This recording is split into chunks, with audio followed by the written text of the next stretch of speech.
पटाएंगे, shopping mall घुमाएंगे। नया साल में नया माल पटाएंगे, पूरा बेगूसराय घुमाएंगे। नया साल में नया माल पटाएंगे, पूरा बेगूसराय घुमाएंगे। चाउमीन चाट है छोला भटूरा संग में खूब खिलाएंगे। नया साल में नया माल पटाएंगे, पूरा बेगूसराय घुमाएंगे। नया साल में नया माल पटाएंगे, शॉपिंग मॉल घुमाएंगे। शॉपिंग मॉल घुमाएंगे।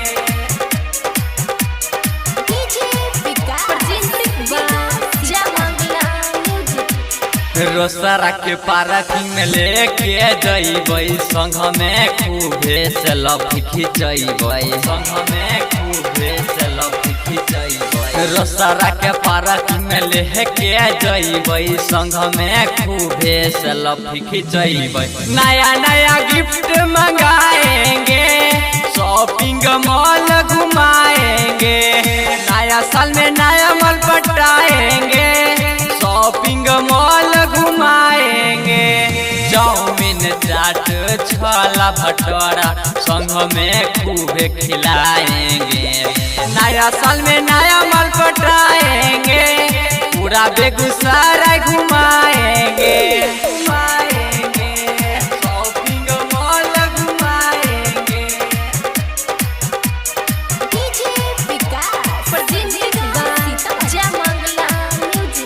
गाछी में बोला के ओकरा बाहे में डोलबै, किस हमें कर के न्यू ईयर बोलबै। किस हमें कर के न्यू ईयर बोलबै। गाछी में बोला के ओकरा बाहे में डोलबै, किस एगो कर के न्यू ईयर बोलबै।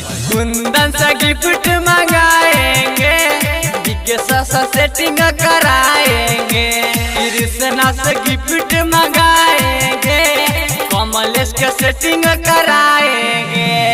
चाउमीन चाट है छोला भटूरा संग में खूब खिलाएंगे। नया साल में नया माल पटाएंगे, पूरा बेगूसराय घुमाएंगे।